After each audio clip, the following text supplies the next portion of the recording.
Thank you, ma'am. Thank you.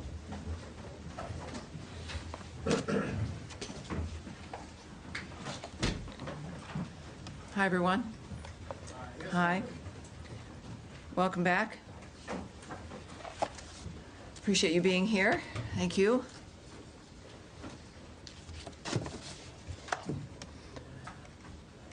Everyone's set? We're good? Great. Welcome aboard, everyone. Thank you again for being here.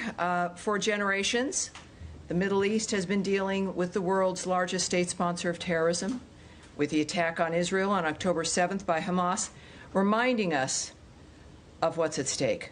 Due to the wisdom of the American people, President Trump's election to a second term has offered the world a chance to see an American leader committed to solving many of the world's existential threats with determination. Now, as the conflict between Israel and Iran continues, President Trump has also been clear that Iran cannot have a nuclear weapon.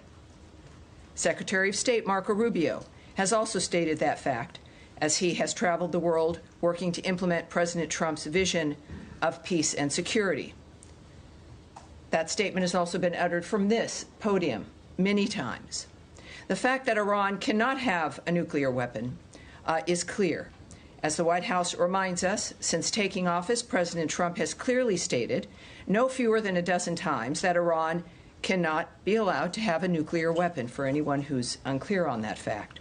President Trump has made the same pledge no fewer than 40 times before taking office, even as far back as 2011. One of the highest priorities of the Trump administration is the safety and security of the American people. To that end, the Department of State has established the Middle East Task Force to help coordinate support for U.S. citizens, our U.S. diplomatic missions, and personnel and diplomatic engagement. The task force is operating 24 hours a day. Over the past week, to help keep U.S. citizens informed, we have issued more than 30 security alerts to countries in the region and updated the travel advisories for Iraq and Israel. We remind U.S. citizens not to travel to Israel or Iraq and not to travel to Iran under any circumstances. We continue to monitor the complex and rapidly evolving situation on the ground as we continue to assess and address the needs of U.S. citizens. We urge all U.S. citizens to regularly visit travel.state.gov for the latest travel advisories and security updates, and to enroll in the Smart Traveler Enrollment Program, also known as STEP, to receive timely alerts and guidance from the State Department. For Americans needing assistance, and there we have a bit of the website there for you, call +1 202 501 4444. That number again is +1 202 501 4444. If you're on that website, you can also click on that red box. It will take you to a page where you can search for the embassy of your interest, where you are, where you would like to connect to be able to get help from the embassy in the country where you are. And of course, the number's there as well for your closest U.S. embassy. I also want to add a couple other things here as we're dealing with this. It is certainly a rapidly evolving dynamic, but to conclude the topper here today, I want to recognize the State Department and other U.S. government teams around the world working under threat on behalf of the American people, particularly those in Israel and Ukraine, who spent another night sheltering in bunkers as they came under attack. Our priority is the safety of Americans overseas and here at home. It is the priority of Secretary Marco Rubio. It is the priority of everyone who works in this building, and the thousands of American citizens who work anonymously and whom you will never see, who are working in embassies and consulates around the world and working with those local nations to be there for American citizens and to help facilitate American diplomacy. Our priority is the safety of Americans, yes, here at home, but also overseas. We thank all of those working on behalf of the American people, all of you watching from home and from around the world. We thank you, and from for everyone around the nation, we know and honor your work as we begin another briefing here, ready to take your questions. All right. Yes, sir. Yes. Hi, Tammy. Thanks. Thanks for that. Could you give us some more details on this task force, how it's going to work, and specifically if it's going to help Americans potentially leave the region, be repatriated, or depending on the countries that they're in, and any more details you can give on that? Right. I won't be giving you, just as a reminder of how today is a little bit of a different day for the briefing. There is always things that I can't say to you. And yet we have a long back and forth. Sometimes we have a little bit of a debate. I won't engage in that today. My responses will be perhaps a bit quicker than usual, and I'll be moving around more quickly to reach as many of you as I can. There will be less that I can answer for you because of the circumstances that we're dealing with around the world. So it is, just want you to know, it's not personal, but we're working on certain things like the task force as an example. The task force is a group of people who are working, taking the calls of people, of American citizens around the world, making sure that they get connected with what they may need in that region. I won't go into the details of all that the task forces do, of course, but it's about information, making sure people here at the State Department and people that we get the information we need, but also people around the world, American citizens, get directed to the information that they may need as well. So I'll leave it at that, but this is something that the State Department does when there's a situation that requires it, and this is one of those times. Tammy, I'm sorry. Could I just ask sure, Matt. Sure, number? Of course. That phone number that you get, if you call that number, which I can do right now, who do you get? You get an individual who is task force, or? No, you don't get the task force. Oh. That phone number is a general phone number. The task force is busy, but it is a separate unit that is established to take the calls to assist American citizens who call to the embassies. Particularly, you're going to be referred to embassies who can help you get what it is you need. So good question. Thank you, sir. All right. Yes, Andrea. Just a quick question. There's some specific consular needs. One in particular that I'm aware of, and there may be more than one, is an American citizen in Iran, where there is no embassy, no consulate. Mm-hmm. Would that be the Swiss protectorate? Would there be other options? Is consular affairs give any advice as to what to do about Americans right now stuck in? I can't speak to any advice or information regarding individuals in Iran at this point. And what about American Israelis or Israeli Americans either wanting to come out or wanting to get back home? LL, I believe, has resumed flights in some small measure for people mm-hmm. who, some people have kids in Israel and they were visiting the States. Mm-hmm. And they're American citizens. Is there anything that they can do? Where should they call this number? Well, obviously, if you know, and we encourage every American when you travel, is to contact your local embassy or consulate, let them know you're there, make sure you know where they are, have those numbers, and that's what I would recommend, no matter where you're traveling, but certainly in the Middle East, is know where those entities are, know where the embassy is. So if you're in Israel, obviously it's Tel Aviv or it's Jerusalem. Are they open? Well, they will answer their phone. So there's contacts that can happen in the midst of all of this. And, of course, I think that's the advice for wherever you are. But clearly, if you're in a certain area, it's obvious in this case that there are certain limitations in that region, and that contact the embassy, the one that is nearest to you, and you will, at the very least, make sure they know where you are, but also they will give you some options for the plans that you would like to make. Yes, Humaira. Tammy, I understand your limitations, but I have to ask this. I know you do. It's your job, and I appreciate that. I'm here to take questions, not necessarily always answer them. Yeah, yes, night President Trump said he wants a real end, not a ceasefire. So does the United States support or pursue regime change in Iran, or are we just talking about dismantling Iran's nuclear enrichment, and would that include the United States helping Israel strike Fordo? Well, I'm certainly not going to characterize what President Trump says or tweets, for that matter. He doesn't need characterizing. He's one of the most transparent, one of the most clear individuals that we've known. I think that we can take his word for his word, but I'm not going to speculate on, in a larger sense, what that would mean. That is up to the president. He is the singular guiding hand about what will be occurring from this point forward, as he has been. And I think that dynamic is pretty clear. He says he wants an end, as he has said about every conflict that he has, as a peacemaker, worked to stop peacefully through diplomacy. That has been his commitment. And he wants these things, as he said about a number of situations, not for a month or 6 months, but durable ends to this nature of forever wars.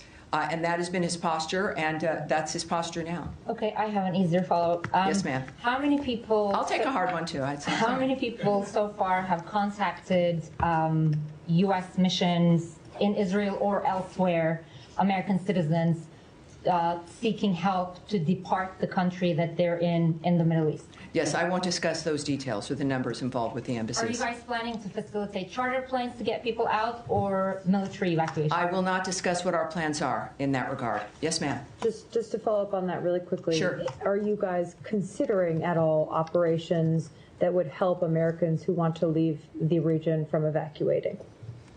I know that our commitment is to the safety and security of Americans around the world. All right? Yes, sir. Yes, sir. Go ahead. Tammy, would the U.S. government like to see a regime change in Iran? First of all, I'm certainly not going to remotely address that. It would require me to speculate or speak on behalf of the president, which I will not do. What we've seen, though, is clear, is months and repeated statements that all he wants is a peaceful world. His activity and the nature of the actions that the United States has taken and his special envoys have been rooted in one thing, which is negotiations, looking for diplomatic solutions to generational problems that he wants solved diplomatically. That has been his constant posture. And there has been nothing that has changed in what he wishes for, what he would hope to accomplish. And so, of course, that's not something I'm going to address. Is the U.S. government and the Israeli government on the same page when it comes to the intelligence about Iran's nuclear weapons program? That is a question for the White House and perhaps the NSC. That's not something I can answer here. Nadia. Thank you, Tammy. The president said you want to see Iran offers unconditional surrender. I'm not going to ask you to comment on the president's statement, but I'm going to ask you if the secretary is involved in any kind of diplomatic missions with his allies, with the Germans, with the French, trying to offer something to the Iranians as a way out. Well, I, again, would not speak on the details of any diplomatic conversations, if they occurred, between whom, what those details would be. We know, of course, the Secretary and the President were at the G7. Their constant work from the moment they came to office has been to, and certainly Secretary Rubio, was to open up conversations and to lead the world through diplomacy to make a difference. But that's the only thing that would guide me when it comes to the nature of the decisions they're making at this point. Yes, ma'am. Without getting into the details of the conversations, is the door to diplomacy with Iran on its nuclear program still open from the U.S. perspective? That would be a decision made by President Trump. Have you heard from the Iranians signaling interest in continuing discussions? That is not something that I can speak to. Yes, ma'am. Going back to the consular piece of this in Israel, the latest security alert from the embassy there still says that the embassy is not in a place to evacuate or directly assist Americans. Do you have any timeline on when that might change for the Americans who are stranded in that country? And just looking at how quickly the security situation has changed there, the travel alert was raised to a level 4 from a level 3 for the entirety of the country. Is that a sign that the State Department was caught on its back foot a little bit by this change because Americans still can't get help? I can say the answer to that last question is no. We are working 24/7 to ensure the safety and the security of Americans around the world. I can say that the Department of State is always planning for contingencies to assist private U.S. citizens' departure from crisis areas, and we will alert the U.S. citizenry community if there is and when there is additional information to share regarding their options during any crisis, but certainly this one as well. When it comes to how quickly people can expect a dynamic, the American government, the State Department, our militaries, you've seen all of these assets, all of these departments involved in this dynamic in one fashion or another, are working exclusively for the safety of this nation and the safety of the American people, wherever they may be. Yes, sir. Thank you, Tammy. At the top, you said that you're advising U.S. citizens not to travel to Israel or Iraq or Iran under any circumstances. Do you have any more general guidance for Americans in the Middle East, more broadly as a region? Are there other countries that you're advocating people depart from? Well, at our website, we have our travel alerts. We also have moved them on our State Department Twitter, our social media accounts. Those are for the public to see. Would there be, what is the specific one for people to look to if they want to look for specific country travel alerts? Is it travel.state.gov? So travel.state.gov, and you will see every travel alert there for you, depending on if you're going to be traveling. It is not just for the Middle East, or if you're in a country right now, you can get your information there. Yes, sir. Thank you. Two questions. In your topper, you also recognize American diplomats serving in Ukraine and Israel who spent another night in a bunker. Yes. But one of American citizens happened to be killed by the Russians last night in Ukraine. Do you have any comment on will the U.S. government act to protect American citizens in Ukraine? Yes, we are aware of last night's attack on Kyiv, which resulted in numerous casualties, including the tragic death of a U.S. citizen. We condemn those strikes and extend our deepest condolences to the victims and to the families of all those affected. The President, in the recent past, has made his thoughts clear about striking the civilian areas in that regard. And just to reiterate again, which is at the thread throughout all of the work that we do, is the Department has no higher priority than the safety and security of U.S. citizens abroad, and we can confirm the death of a U.S. citizen in Ukraine, and we stand ready to provide all possible consular assistance. And out of respect to the family during this obviously horrible time, we have no further details to offer in that regard. And second topic, in light of Israel-Iran tension, some of our colleagues from VOA Persian services were called back reportedly. How much do the events of past few days signify the role of VOA and other outlets to counter these narratives from U.S. enemies? Yes, I'm not going to go into the details of what we're doing when it comes to communications into that region or into specific countries. Yes, sir. Thank you, Tammy. Two Iran-related topics. Number one, the administration kind of kept this conflict between Israel and Iran at arm's length over the first few days. And now, since last night and especially into today, we're hearing the president say, we more. We have control over the skies. We know where the supreme leader is. He's kind of taking more ownership of the situation directly.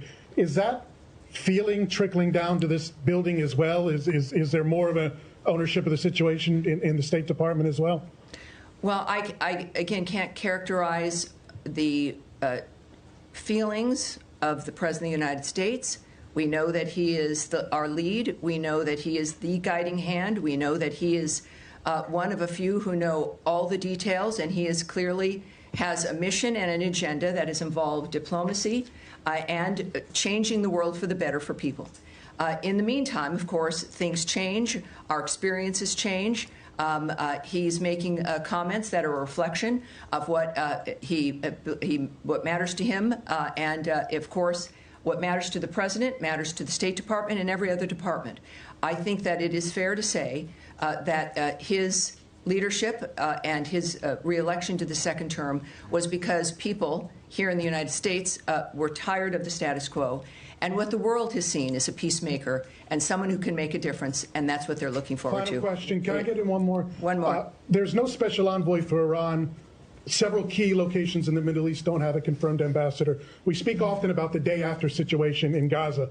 What about the day-after situation in Iran? Is the State Department ready for it? Well, the State Department and the Trump administration, while you may not see things immediately, just because it's not maybe in the news or you're not present for things that occur, doesn't mean they're not occurring. I would remind everyone that the State Department, as I've found out, is sort of like the military. It's 24/7. It is not something that is a basic 8 to 5 dynamic. And it's because people are working around the world constantly. It is literally their mission. Personally, their work is what they do and are committed to. So while you may see a certain thing in a static framework, it doesn't mean that we have not worked on that or are not working on that or that things will begin to happen. So it's just a reminder that it's not about the day after. We are working before, during, and after. It is the anticipation of people with history and an experience when it comes to the history, not just of a building and of a department of the United States, but the history of people working on diplomatic issues throughout the world. And they work for this department. They are committed to those issues, and that is what makes the State Department so effective, in addition to the leadership that is afforded by Marco Rubio, as guided by Donald Trump. Yes, sir, you've been waiting. Tammy, the NATO summit is in The Hague next week. Yes. President Trump and Secretary Rubio came back early from the G7 summit because of the nature of what's going on in the Middle East. If this situation is still unfolding next week, should we expect some kind of changes to the delegation, changes to travel?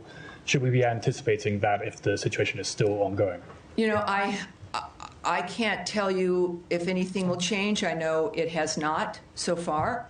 But as we have experienced from day to day or even sometimes hour to hour, things do change. This is a very dynamic event. We've all had our special situations that we're interested in, and we all want diplomacy to work, and we've been cheering on summits and ceasefire discussions, et cetera. This is something that is moving, as things tend to, very rapidly. So I would say that anything is possible. But at this point in time, that is still certainly on the books. But that's going to be obviously that's a presidential trip. That's going to be up to the White House. And I'm sure will be affected by their decision making based on what they see. Yes, sir. Thanks, Tammy. 2 questions, please. First of all, can you tell me, sir? Yeah, Alan Fisher from Al Jazeera English. Very good. How do you do? Fine, thank you. The U.S. intelligence assessment on March 26 was that Iran was not working towards a nuclear bomb. What's changed? That the U.S. position seems to be that it was very close. Well, again, I can't speak to intelligence assessments, what may or may not have changed, or to the fact that it is President Trump and his team who are seeing things that matter when it comes to the decision-making, and I think that that's what's happened here. Second question is, if the president in his first term was willing to give the Taliban 18 months to come up with a deal, why was there only 60 days given to the Iranians to discuss something which is much more complicated? Again, I'm not going to discuss the details of the decisions made by the president. Andrea?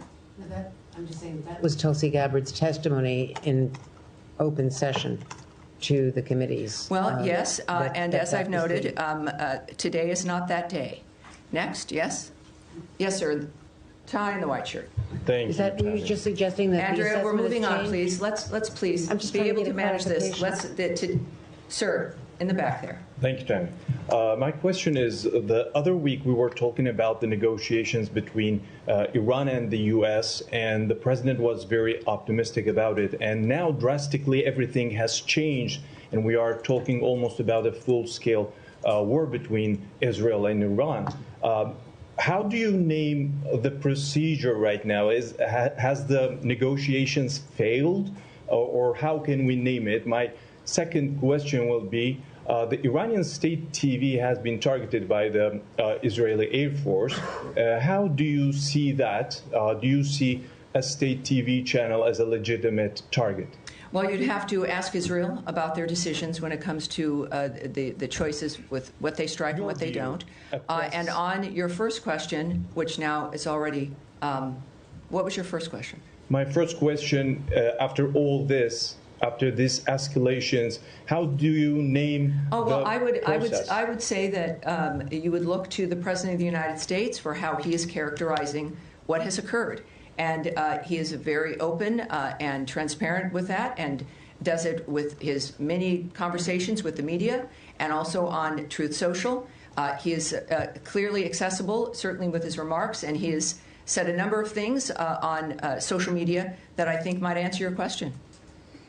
Yes, Saeed. Thank you. Very quick question on Gaza. Can I do that? Of course. Well, yeah, are we continuing still with it? I will come to you on Gaza, Saeed, I promise, but let's continue with the topic at hand. So, yes, sir, in the back. Thank you so much, Tammy. Two questions. One question on Iraq related to Iran. Iranian-backed group Kataib Hezbollah threatens the U.S. against interfering in the Israel-Iran conflict, which they said any American intervention in the conflict would prompt the group to target the U.S. interests across the region. Have you reached to the Iraqi government, and what's your message to these groups? And the second question, what's the State Department's assessment of diplomacy? Have you put diplomacy on a side, or you still believe that diplomacy can work with Iran? Well, again, I'm not going to comment on the nature of how the White House or the President or the DOD will respond to certain remarks or demands made by someone. So you'll have to ask the DOD regarding their reaction in that regard. I would also, though, I know that the President's Truth Social, he's made it very clear, even I think today, and I think I've got that right here. This is, again, one of the things we've learned about President Trump is that when he tweets, when he speaks, the world watches, and it's the most clear framework that we can learn of his approach. He has, I don't know if I can get to the exact one, but he has made it very clear that, oh, yes, here we go. He has noted that we don't want missiles shot at civilians or American soldiers, or our patience is wearing thin. Thank you for your attention to this matter. He is making it clear, I think, here regarding certain choices on the ground that are being made, and that what we've asked for regularly is, and what he has made clear is that we were not a part of the initiation of this, certainly. We're not a part of Israel's attacks on Iran. That I think was stated very clearly by both Secretary Rubio and the President. And that's important for them, for people to know. And in this case, of course, the President has made it clear that if Americans are hurt, or in this case, a missile shot at civilians or American soldiers, that there would be a repercussion. I think that would not be surprising. All right, we'll go back. More on Iran. We'll close with you, sir. Thank you so much. Could you tell us about the role of partner countries in mediation efforts with Iran, like Mohammed bin Salman of Saudi Arabia, Qatar, and UAE? President Trump recently concluded successful trip to the Middle East. So what can you tell us about the role of these partner countries? It's clearly he went with a goal in mind. He makes deals. He's the best deal maker in the world. These partners in the Middle East that we have, they understand clearly our intentions and what our goals are. Thankfully, again, to the approach and the style of President Trump. So it's, I think that when it comes to, again, the best person who could explain his feelings and thoughts about what's accomplished on any issue is the President himself. So I'd refer you back to what he writes and what he is posting on, I think, a very regular basis, which is helpful to people like me, and I think to the world at large as well. Despite Israel's concerns, can I one more? Despite Israel concerns, President Trump is still trying to negotiate with Iran for a nuclear deal, showing that his priority is peace in the region. President Trump has once again recently offered to mediate on Kashmir, but the Modi government says that they don't need Trump's help. Does President Trump need Modi permission to bring peace in South Asia by resolving the Kashmir issue? Well, yes, this is every country, as President Trump has stated, is a right to define its own future. He offers his help, and it's up to whoever he's offering it to whether or not they'll accept it. We live in a fascinating, exciting time where we've got a man who can make the difference, and he's generous about making that difference. He could have chosen to have this term be about anything other than peace and making America great again. But he's stuck with that. He's committed to that. It is part of his overall commitment to the country. So I would not speak to the nature of another country's decision-making. That's up to them. But I think all of us are grateful that we have a president who's willing to help and wants to help. Now, you have one more in Iran, and then we'll go to Saeed. Can you confirm a report that the former Iranian President Mahmoud Ahmadinejad has been killed in Tehran? I can't confirm that or report on that or discuss it. All right, thank you. Saeed. Thank you. Very quick question on Yes, Gaza. sir. In the last 48 hours, or the last 3 days, dozens of Palestinians have been killed at the aid centers and so on. With everybody focused on Iran, is this situation still garner some interest or attention from this building or from the United States of America? And are you urging the Israelis to hold off whatever the amount of firepower they're firing at these aid seekers?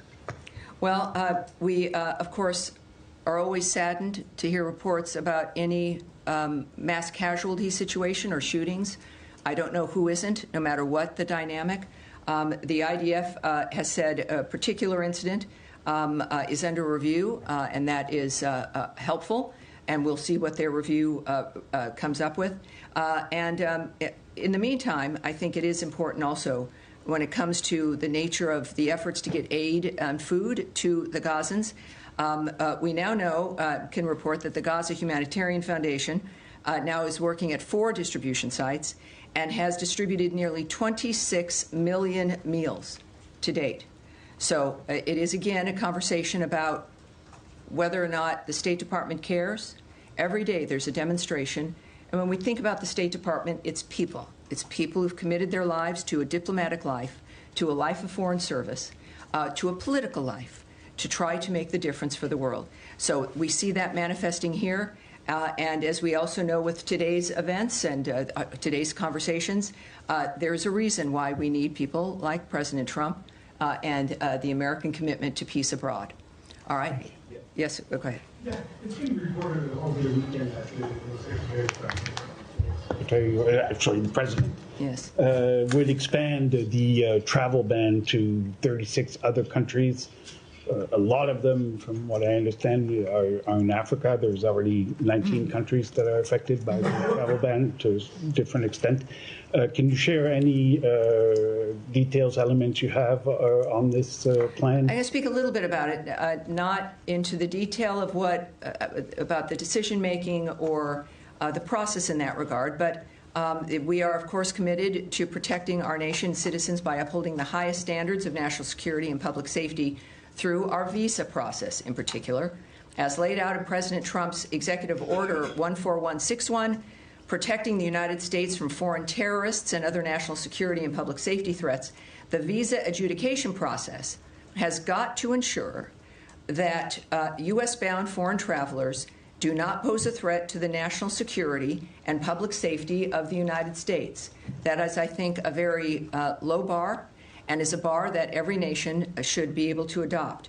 To protect the national security and national interests of the United States and its people, the Department of State and other U.S. government agencies assess other countries' security capabilities, information sharing, and identity management practices, exploitation of the U.S. visa system, such as overstay rates, and failure to facilitate the repatriation of their removable nationals. So, noting where a country, perhaps as you did, is located, the geoposition, the actual location of a country, is not a factor, or what continent that country is on. These are about very specific aspects about whether or not the United States feels it can trust the information we rely on those countries for to determine whether or not they'll get a visa. We don't, we rely on the vetting and the presentation of information from other nations in order to say, yes, you can, or you can't come. In this particular instance, I think that it's clear as we're looking at providing a period of time, countries being told if they don't get to that point where we can trust them, and they've got to change the system, update it, do whatever they need to do to convince us that we can trust the process and the information they have. So that is the goal of this. The Secretary will have the discretion to determine whether or not someone is on that list, as we then also continuously vet the nature of what's happening within these conversations. And the goal is so that we can all move forward, so that people can come to the country. And that's our goal. All right. Yes, sir. Yeah, but I don't know why you're so far in the back, Michelle. But I'm sorry. With NPR, yes. Yes. Just following up on that, there was a deadline given for these 36 countries tomorrow to come up with their action plan. I wonder if you've heard back from any of them yet. That's incorrect. I can just tell you that that's not correct. The fact is that they will have a considerable amount of time to rectify whatever the situation is that the State Department is determined is affecting the nature of our trust in how we issue a visa. All right? Yes, and we'll take... Yes, sir, with the beard there? Yes. Thank you. Has the United States... Can you tell me your name, sir, and your outlet? Mustafa Abdo, Shafaq News. Okay, welcome aboard. Thank you. Has the United States received any official request from Baghdad to help prevent Israeli overflights in Iraqi airspace? And what is Washington's response to such a request? Again, you would need to speak to the Department of Defense and the White House regarding that. I won't speak to the details of conversations, certainly about anything of that matter involving any country. And I think that will be it for today. As we return, thank you all for your patience, and I expect to see you again later in the week. Thank you very much, everyone. Thank you. Thank you. Appreciate it.